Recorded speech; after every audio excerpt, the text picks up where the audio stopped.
E é interessante porque tornar-se necessário ou necessária não é só para si, também, mas tornar-se necessário para outra pessoa. A ideia de propósito é quando você nota que você é necessário, que você é uma pessoa necessária para outras pessoas e não só para si. Que você faz falta. Que eu faço falta. Subtítulo do livro Viver em Paz para Morrer em Paz. Se você não existisse, que falta faria? A gente vive para trabalhar e é através do trabalho que a gente encontra a felicidade? A felicidade é um episódio. É. A felicidade não é um estado contínuo. A felicidade não é uma situação que você mergulha e nela fica. A felicidade, para nossa alegria, é passageira. Fosse a felicidade contínua, nós nem a notaríamos. Por exemplo, eu ontem tomei uma taça de vinho. Fazia algum tempo que eu não tomava uma taça de vinho. Teve um sabor estupendo. Se eu passasse o dia bebendo vinho, eu não notaria o valor e a importância e o sabor daquela taça. E quando eu lembro, torna-te necessário alguém, dizendo ali do Ralph Waldo Emerson, né? O tornar-se necessário favorece a construção dessas possibilidades de momento feliz. Digo de novo, a felicidade ela só é percebida porque ela não é contínua. Você tem muito mais prazer agora quando tomar um gole d'água porque está com sede. Tivesse você que tomar 5, 6 copos para fazer um exame, isso ia te dar um desconforto grande. Então, é evidente que o propósito ele não é a medida da felicidade, mas ele é o combustível da felicidade.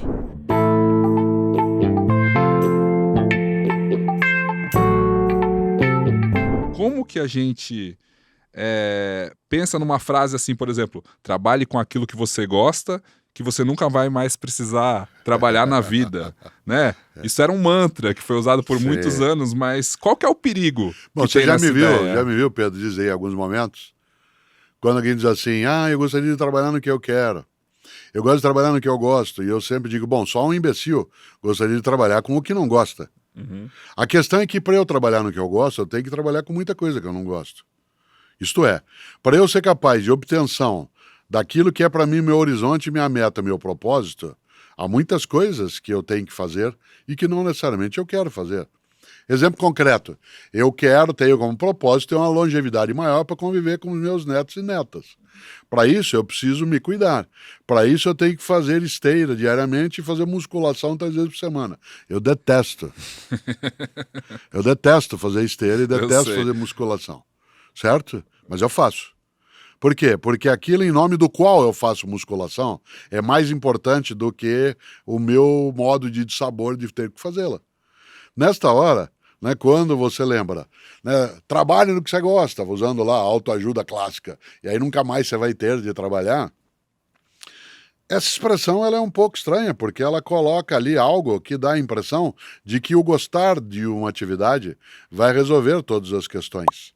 E nesse sentido, eu não tenho dúvida que uma pessoa, por exemplo, na cidade de São Paulo, onde mora, que ela passa o dia dentro do SAMU ou do Corpo de Bombeiros, tirando gente de meio de ferragens, que você pode dizer que ela gosta de fazer aquilo. É que para ela, a principal forma de propósito é salvar vidas. Salvar vidas. Mas dizer assim, se o cara gosta de fazer aquilo, né, é uma coisa um pouco estranha. Ele gosta de salvar vidas. Para ele salvar vidas, ele tem que se deparar com o horror. E ao se deparar com o horror, ele tem que ultrapassá-lo. Então, volto a um pedaço, né? É evidente que a gente, se tem a capacidade e a possibilidade de fazer coincidir aquilo que me realiza, aquilo que me dá prazer, com aquilo que é a minha profissão, melhor ainda. Mas você tem, agora eu acompanho mais, uma rotina de trânsito, de sala de embarque, Sim. de aeroporto quase todo dia, que eu sei que te cansa. Sim. E você em algum momento já pensou em fazer outra coisa? Não, nunca pensei. E não é porque eu não seria capaz de fazê-lo. Eu vou até te dizer algo que pode soar, você já me ouviu dizer isso, né? Mas pode soar petulante. Eu sempre achei que eu tinha que fazer planos para me preparar para algumas condições que iam dificultar que eu fizesse o que eu faço. E vou dizer o quê? Eu já vou fazer 70 anos, portanto, eu tenho dificuldade de continuar nessa rotina que você descrevia. Viaja, aeroporto, desloca, vai, etc., come com alguma restrição, tem horários diferenciados. Né? Vou contar uma coisa que talvez algumas pessoas que estão conosco, né, não saibam. Não dá para quando você vai fazer, por exemplo, uma palestra com 2, 3 mil pessoas e essa palestra se inicia às 19 horas, não dá para você comer antes. porque o processo digestório, ele perturba a atividade que você vai fazer, né? Ele faz com que se distraia. Há uma transferência de sangue da área cerebral para a área ventral e isso dá um certo obscurecimento. Por isso, onde a palestra termina 10 horas, aí até eu voltar, então eu vou comer 11h30 da noite, você está num hotel, né, às 11h30 da noite, o que você vai? Ou você pediu uma coisa antes, ou dependendo do lugar não tem. Então, há uma série de desconfortos. No entanto, e agora eu pego o que eu queria dizer. Quando você pergunta, você já pensou em fazer outra coisa? Não, mas eu pensei em fazer outras coisas dentro daquilo que eu faço, uma delas.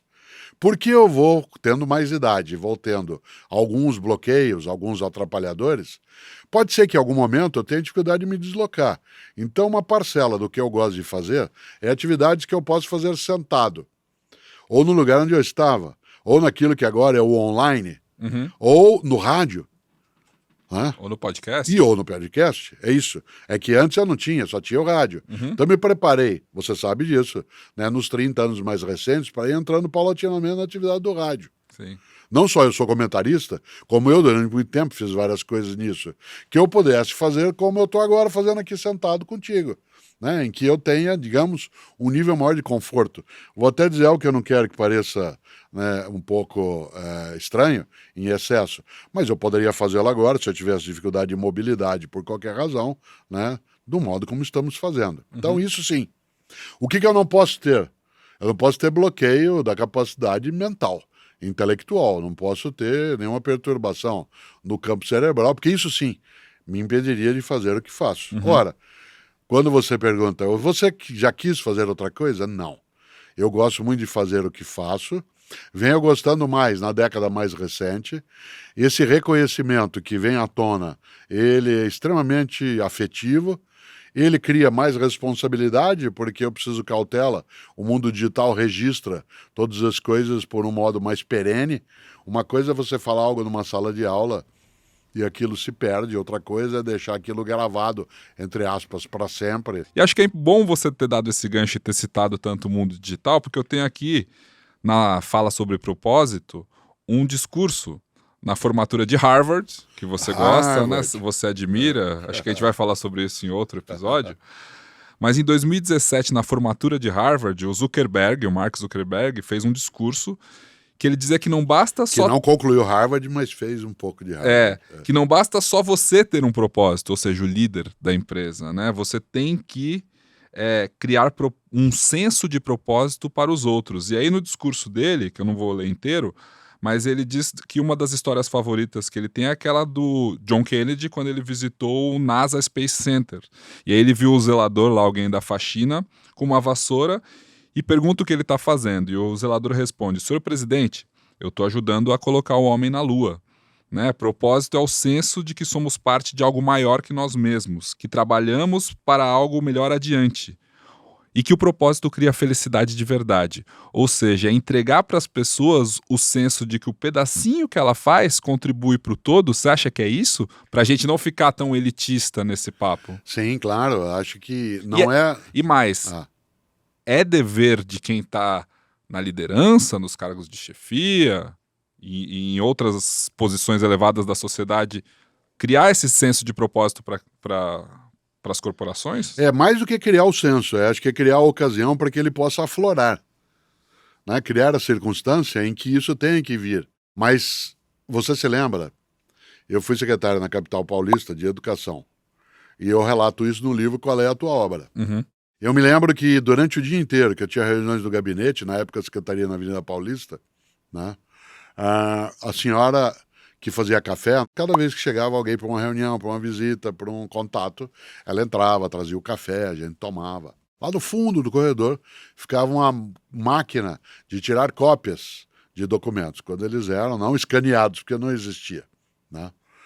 E lá ficava um rapaz o dia inteiro naquela máquina que muita gente conhece, levanta, né, uma manta, coloca o papel, levanta outra vez, faz o barulho, põe o papel, assopra o papel, sulfite, né, balança para que o pacote fique solto. 90% de quem nos escuta não faz ideia do que você está falando. Exatamente.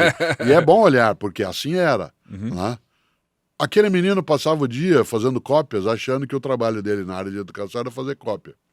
Aquela senhora passava o dia fazendo café na pequena cozinha, imaginando que o trabalho dela era fazer café. E aí eu achei, porque me lembrei das histórias do Kennedy, né? Desse relato, e não é só, há uma outra história espanhola também, que a pessoa que está carregando uma pedra, ao ser perguntado no que estava fazendo, disse: estou fazendo uma catedral, Sim. né? E a ideia era que estou fazendo uma catedral, e não que eu estou carregando uma pedra num carrinho. E é interessante porque eu comecei a levar essas pessoas, quase sempre, quando a autoridade, no meu caso, ia visitar uma escola, ia com assessores, com a estrutura, isto é, com o já convertido, com o já clarificado. Uhum. E eu decidi que era necessário começar a levar essas pessoas que estavam na rotina do cotidiano, que eram servidoras ou servidores públicos que estavam antes de eu chegar e continuaria depois que saísse. Você não faz ideia do impacto que isso trouxe, porque eles passaram aí comigo, a ver a escola, a participar do evento, a ver as crianças, as famílias. Você não faz ideia do quanto a noção de propósito ela ficou mais nítida. A senhora que fazia café, ela passou a ter clareza que ela não fazia café. Café era o jeito dela fazer educação pública municipal, né? O rapaz que tirava cópia de documentos, ele não passou a fazer só cópia. Cada vez que ele mexia na máquina, ele estava fazendo educação pública municipal. Isto é, oferecendo escolarização, possibilidade de convivência, a ação de merenda escolar, atenção e cuidado para crianças e jovens. Então, isso que se levanta. A noção de propósito, quando Zuckerberg fala, né, disso no discurso em Harvard, talvez eu vou citar alguém que estudou em Harvard, inclusive porque nasceu em Boston, né, que é o Ralph Waldo Emerson, um filósofo norte-americano que nasceu em 1802, portanto, né, início do século XIX. O Emerson dizia: torna-te necessário a alguém. Torna-te necessário a alguém. E é interessante porque tornar-se necessário ou necessária não é só para si, também, mas tornar-se necessário para outra pessoa. A ideia de propósito é quando você nota que você é necessário, que você é uma pessoa necessária para outras pessoas e não só para si. Que você faz falta. Que eu faço falta. Subtítulo do livro Viver em Paz para Morrer em Paz. Se você não existisse, que falta faria? E ele termina o discurso falando de propósito, ligando isso diretamente à felicidade. Ou seja, a gente vive para trabalhar e é através do trabalho que a gente encontra a felicidade. A felicidade é um episódio. É. A felicidade não é um estado contínuo. A felicidade não é uma situação que você mergulha e nela fica. A felicidade, para a nossa alegria, é passageira. Fosse a felicidade contínua, nós nem anotaríamos. Por exemplo, eu ontem tomei uma taça de vinho. Fazia algum tempo que eu não tomava uma taça de vinho. Teve um sabor estupendo. Se eu passasse o dia bebendo vinho, eu não notaria o valor e a importância e o sabor daquela taça. O Clóvis tem uma fala ótima que é ligada ao propósito, que é quando ele descobriu que ele gostaria de ser professor, que ele encontrou a felicidade, ele tinha uma infância que não era feliz. Clóvis de Barros Filho. O professor também, filósofo querido. Ele encontrou a felicidade quando ele foi chamado à frente da sala de aula para explicar para a fazer aula um seminário. para fazer um seminário. Sobre camadas geológicas. Exatamente. É maravilhoso. Porque não só o Clóvis é um grande professor, ou como ele mesmo diz, um grande explicador. Explicador. Como ele é capaz de algo que é fazer com que as pessoas se emocionem para o próprio propósito, né? E quando eu lembro, torna-te necessário alguém, dizendo ali do Ralph Waldo Emerson, né? O tornar-se necessário favorece a construção dessas possibilidades de momento feliz.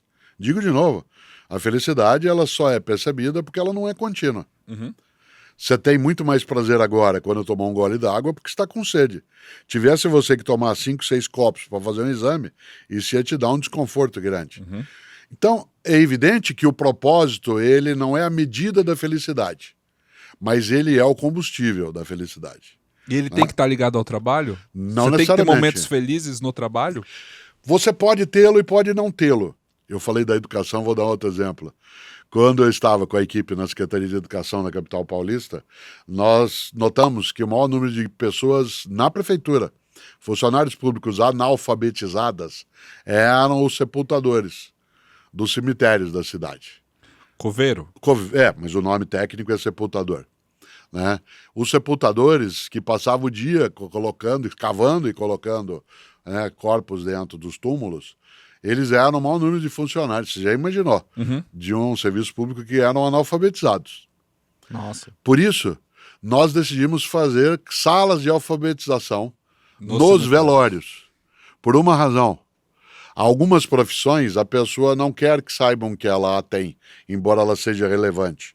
Inclusive porque nós estamos numa sociedade que ainda, mas não para sempre, despreza algumas atividades. Uma das maneiras de ofender alguém é dizer assim, você não é nada, você é um simples faxineiro, você não é nada, você é gari.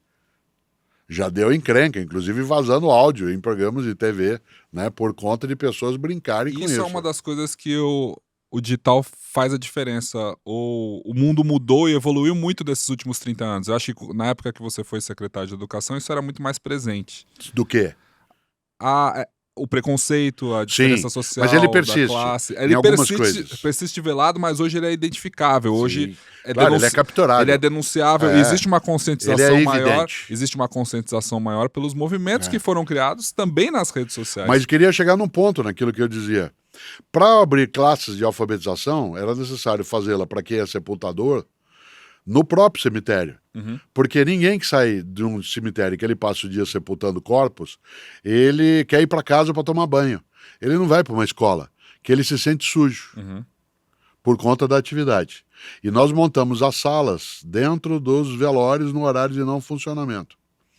E claro, utilizando a percepção de Paulo Freire em relação a tema gerador, aquilo que tem importância para a vida da pessoa, que é isso que vai alfabetizá-la, nós imaginamos que o tema gerador para sepultadores seria a morte. E nas 9 salas que nós abrimos em 9 cemitérios municipais, em 8 delas, o tema gerador que eles escolheram foi vida. Que legal. Só um grupo escolheu morte como tema para o trabalho e a formação. 8 dos 9 escolheram vida. Por que eu digo isso? Porque mesmo que eu olhasse e dissesse assim, será que é possível encontrar felicidade no trabalho? Quando o trabalho de alguém é sepultar pessoas e ficar ao lado da família de modo, entre aspas, anônimo, aguardando o choro, o desespero, a agonia. Claro que ele não gosta de fazer isso como ação, mas eu não tenho dúvida que ele gosta de saber que aquilo que está fazendo é necessário e que, se for bem feito, será algo que vai fazê-lo mais feliz. Por isso, por mais estranho, né, que seja imaginar que haja felicidade no ato de abrir túmulo e fazer sepultamento, a felicidade não está na circunstância, ela está em ser aquilo algo necessário, relevante, que oferece conforto para algumas pessoas, né, e, portanto, vida, e não morte. E que faz a diferença na vida dos outros.